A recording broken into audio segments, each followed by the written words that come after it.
What's up, nation? Really appreciate you all. Thank you all for tuning in to this thing.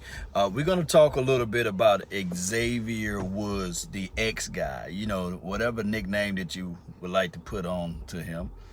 The guy that make plays, the guy that we kind of advocated for to say, hey, he's a playmaker. He deserved to be out there and these sorts of things. And also, when we was talking about needing safety help, he was not the guy that we was talking about, right? All off season.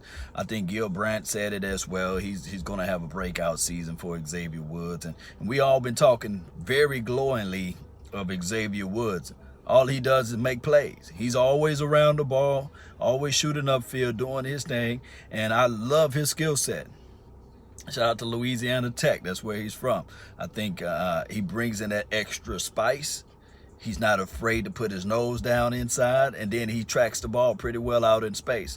And then all during the training camp, he was the guy that was always out there cracking and cracking, even at his size, cracking.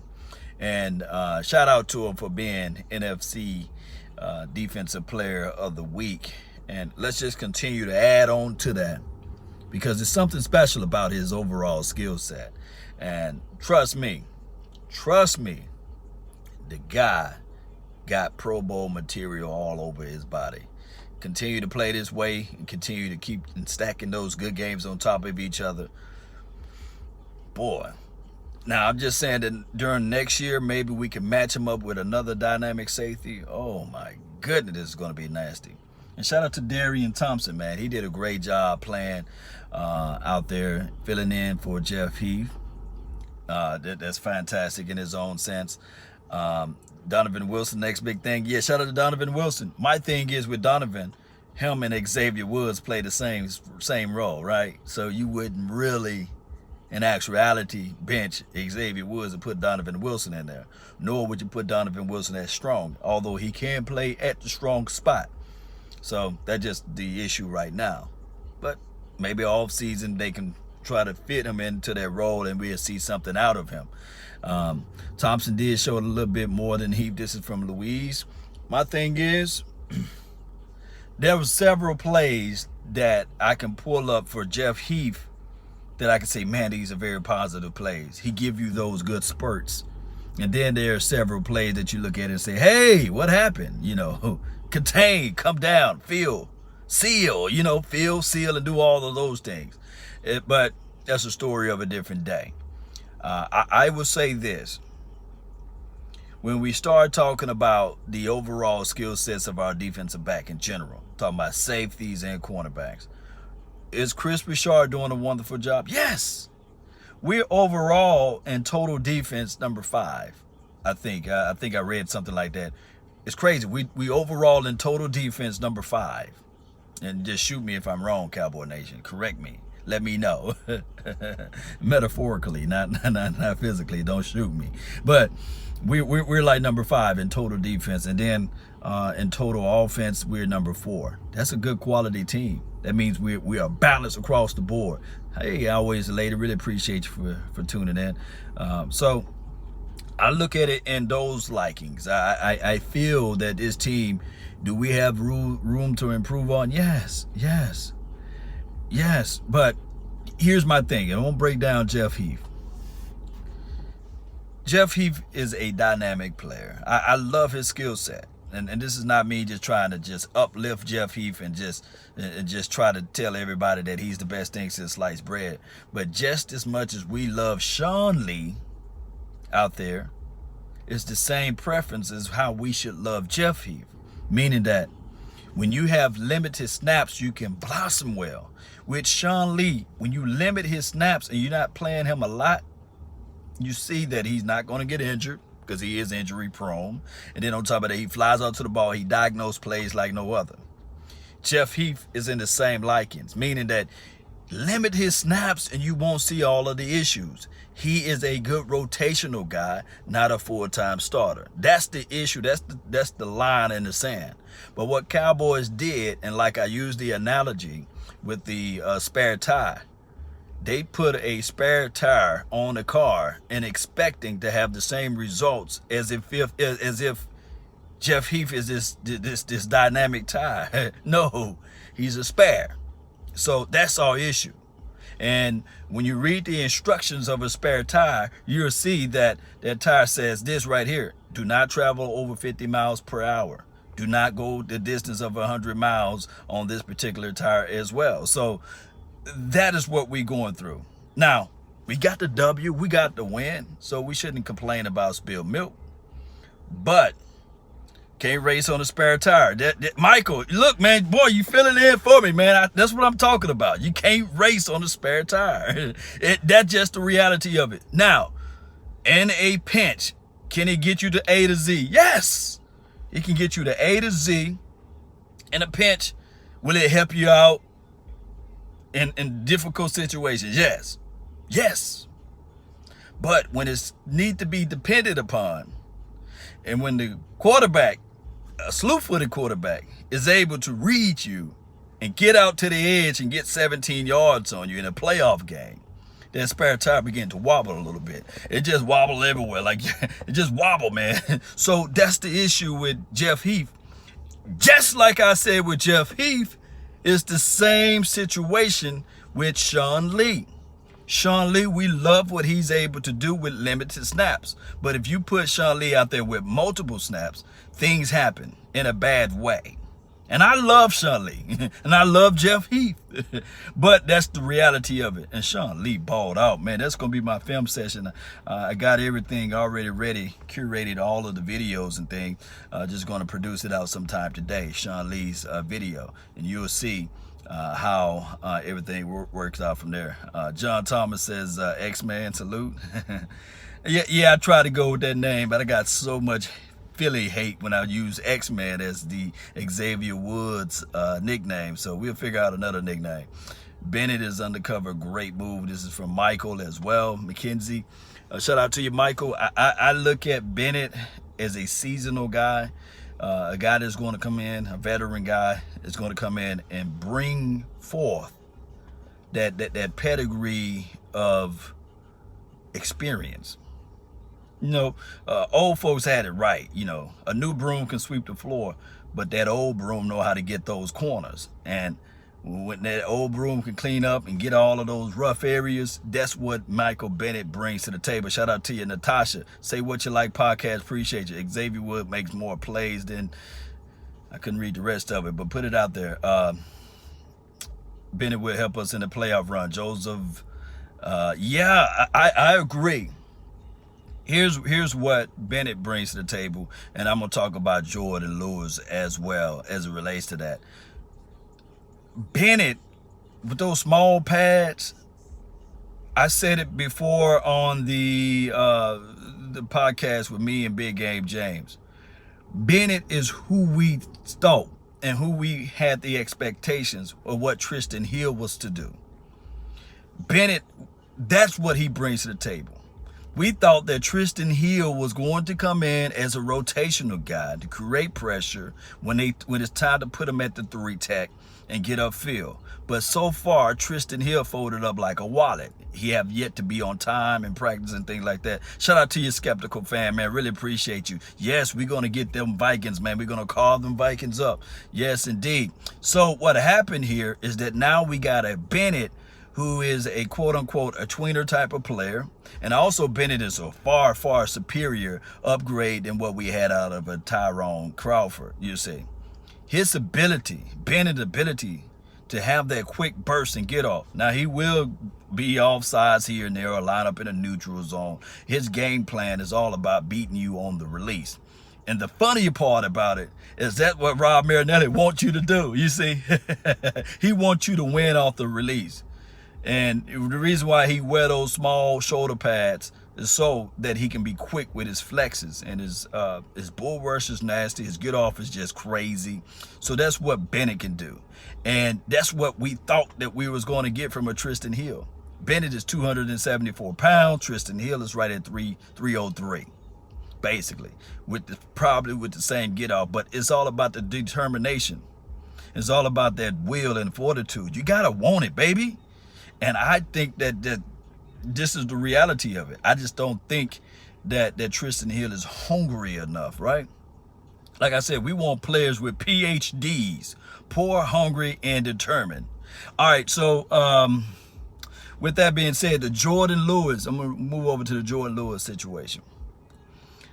Jordan Lewis is so much of a better player than an Anthony Brown.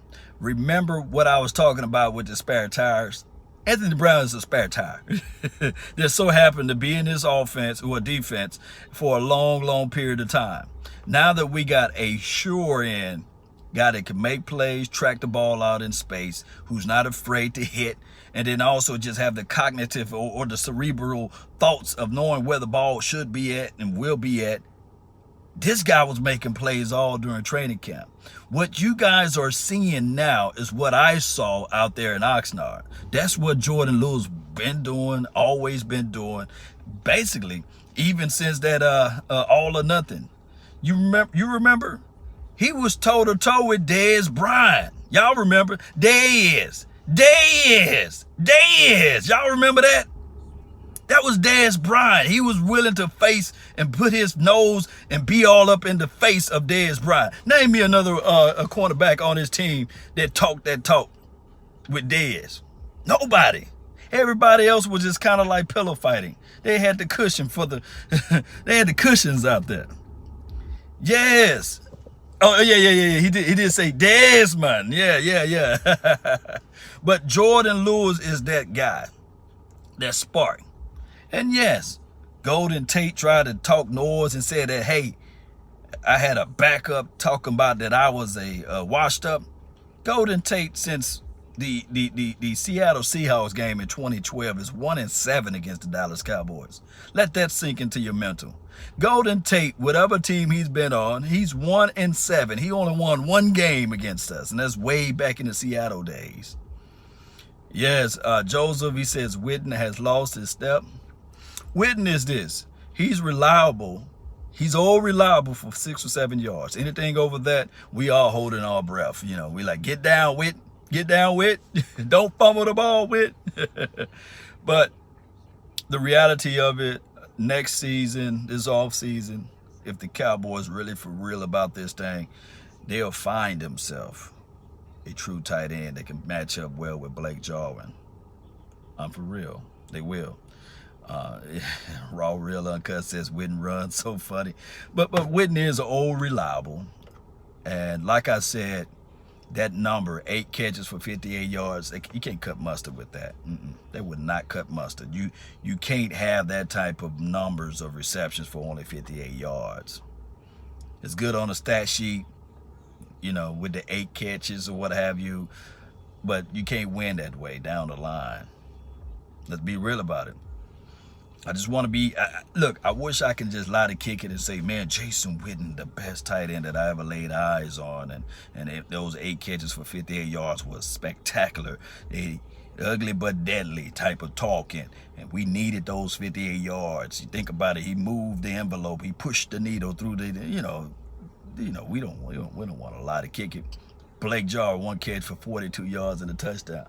Yeah, Blake Jarwin is the man. And we'll see down the line. Schultz, Jarwin, maybe that be the administration for next year. I don't know. But moving a little bit forward to Dak Prescott. Rain Dakota Prescott for those. No respect for Dak Prescott throughout the major media. I understand that a lot of people don't like Dak Prescott. A lot of people are saying that he's trash. A lot of people saying that he's horrible. But let him be our horrible quarterback. How about that? Let him be our trashy quarterback. Because if that was looked like trash, then boy, I don't know what they dealing with, because Dak Prescott, all he's been doing since he's been playing with the silver and blue on is winning games. Now, I do know that all of the wins shouldn't go to only the quarterback, but there's no other position outside of the head coach that the win falls on. You can't go look up in the stat books and say, hey, how many games Emmitt Smith won? You can't do it. You can't. You can't find me how many games Michael Irvin won. But dog it, you can go into the stats world and you can type in Troy Aikman and they got a winning percentage by his name. You can go into the stat world and you can got a winning percentage by Roger Staubach's name. So stats, yes, People say stats are for losers and things like that, which is cool. I understand. But that win column speaks volumes.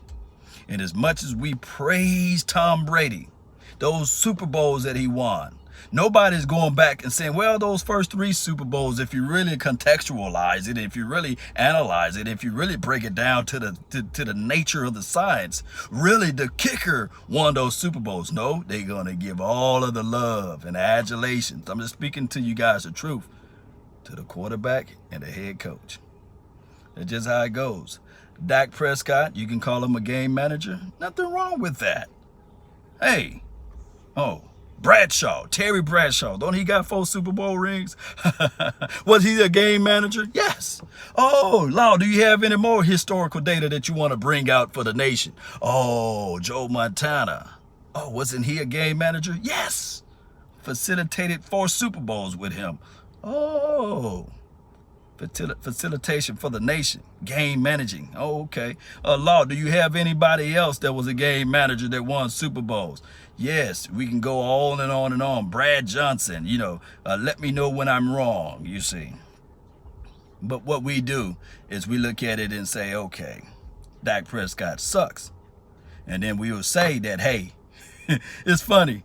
Well, he can't win by throwing us 300 yards a game. He does it.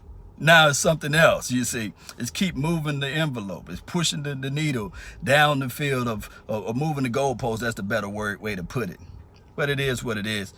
But this football is a collective game, a team sport. And shout out to my guy, my brother from another mother, Ezekiel Elliott. Does he help out Dak Prescott tremendously? Yes. Man, he helps out Dak Prescott tremendously. Averaging this last game, 6 yards per carry, over 120 yards rushing, and then on top of that can catch the ball out of the backfield. that Ezekiel Elliott now coming into form. So I like saying that. I love every bit of it. And then we have an insurance policy already in place to help out this young team, help out Ezekiel Elliott with the Tony Pollards of the world. I just wish that when he need to capitalize when he get his plays out there, he need to capitalize off of it. Amari Cooper is an instrumental for Dak Prescott, skeptical fan, 1,000,000%. 1,000,000%. And just as valuable as Ezekiel Elliott is for this team, Amari Cooper is right there. Tyron Smith is right there. La'el Collins is right there. We need those guys to stay healthy if we want to do anything as it relates to being we're consistent against these Vikings, against our next opponents. We need those guys to be there. I'll be remiss if I don't add in the fact that Michael Gallup, the emerging young superstar, the phenom out there, boy, I can only imagine if he never had those crazy injuries against that Redskin team. Boy, can you guys just close your eyes and imagine where this team would have been if Michael Gallup stayed on that level. But neither here nor there. I look at this total team as if we can just stay healthy. If we can stay healthy, man, it'd be crazy. Amari Cooper, I got to talk about this. Boy, did you guys see that if it wasn't for that grass getting caught up under his legs, he would have scored another touchdown when he put 27 on skates. Made him disappear like he was doing the Houdini trick out there. Amari Cooper is a dog, a blessing. And trust me, this team, this franchise, we got to figure out ways to pay these guys. But for Amari Cooper to come out and say, hey, put that money talk on the hold, I'm about winning these games, it speaks volumes, guys. It does. All right, Cowboy Nation, I really appreciate you all. Just give Dak Prescott a little respect. I do know that we may not get it from the 4-letter network, but dog it, we can get it from our fan bases, right? So give Dak Prescott a little respect. They putting Jacoby Brissett. They putting a whole bunch of quarterbacks ahead of him. Lamar Jackson. Lamar Jackson, he doing his thing. He can run the rock with his legs and stuff like that and throw the ball. But Dak Prescott collective stats are a little bit above his, I believe. And, of course, we can talk about Aaron Rodgers and how great Aaron Rodgers is. But look at those stats. Look at the way they play opposed to what the Dallas Cowboys are playing. And look at what the responsibilities of what the Green Bay is asking Aaron Rodgers to do opposed to what Dak Prescott is doing. Remember, we still collectively are a more balanced team than the Green Bay Packers. And I'm not saying that Dak Prescott is better than Aaron Rodgers. I'm not saying that Dak Prescott is better than Joe Montana.